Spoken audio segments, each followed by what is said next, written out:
Hey guys, it's Patrick here, bringing you some gameplay with the S12 Whirlwind on the map Comeback for today's episode of Ask Me Anything. I rushed really hard in this game, occasionally flanking, and I ended up with a 60 kill gameplay on the smallest non-DLC map in the game. It was actually a really close game, but we came back in the end and barely won in overtime. Anyway, I hope you enjoyed the game, but let's get started with today's episode of Ask Me Anything, which is the series on my channel where anyone can comment or send me via private message their questions, whether it's about a game or real life, and I will always answer them. Let's start with the first question. We have Dead God Zombie, and he asks, what is your favorite gun in Battlefield Hardline? So first of all, you didn't say the best gun, you said favorite. So obviously the M16A3 and the K10 and a couple others are overpowered, like crazy overpowered.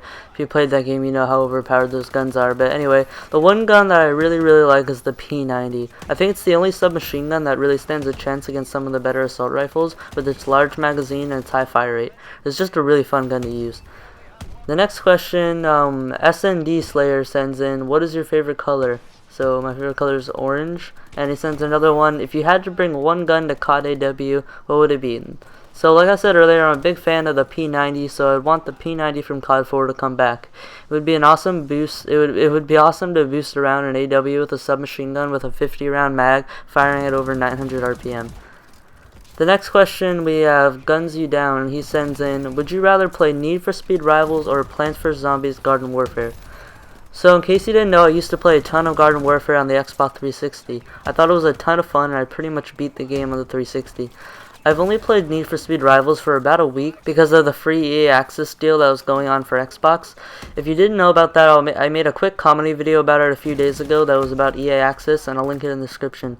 Anyway, it has expired and I can't play it anymore, and although it was a really fun game, Garden Warfare just hits home for me, so I think I'd prefer to play Garden Warfare instead.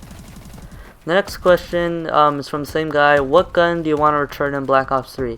So I've already said the P90 and two other questions, but excluding the P90, probably the AN94 from Black Ops 2, because that gun was really good, and I think it would be more balanced in Black Ops 3 because of the higher time to kill.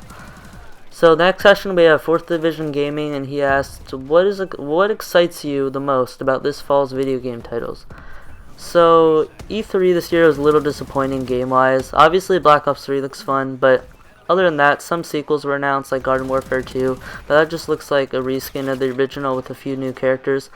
I guess Star Wars Battlefront looked pretty fun, so I might consider getting that after it comes out so I can see more gameplay first. So the next question, we have Clue2003 who asks, are you going to make Destiny Exotic reviews? So this is kind of a long answer I have, but so the simple answer is most likely no, and there are a couple reasons why. So the first reason is that it's pretty hard to get exotics, and the ones that I do have, most people have bought from Xur already, but the main reason is that I don't really think Destiny is very fun anymore, and I have kind of just stopped playing it.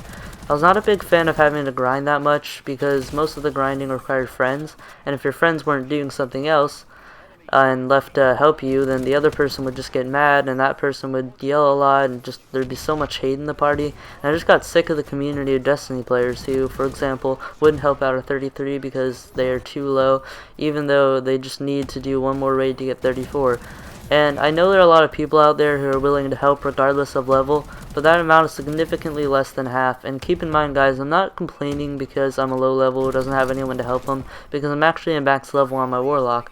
But I've seen people I know turn away and be rude to lower levels just because they're selfish and don't like helping others. Anyway, for our final question, we have Zen Striker who asks, how did you get to level 34 in Destiny?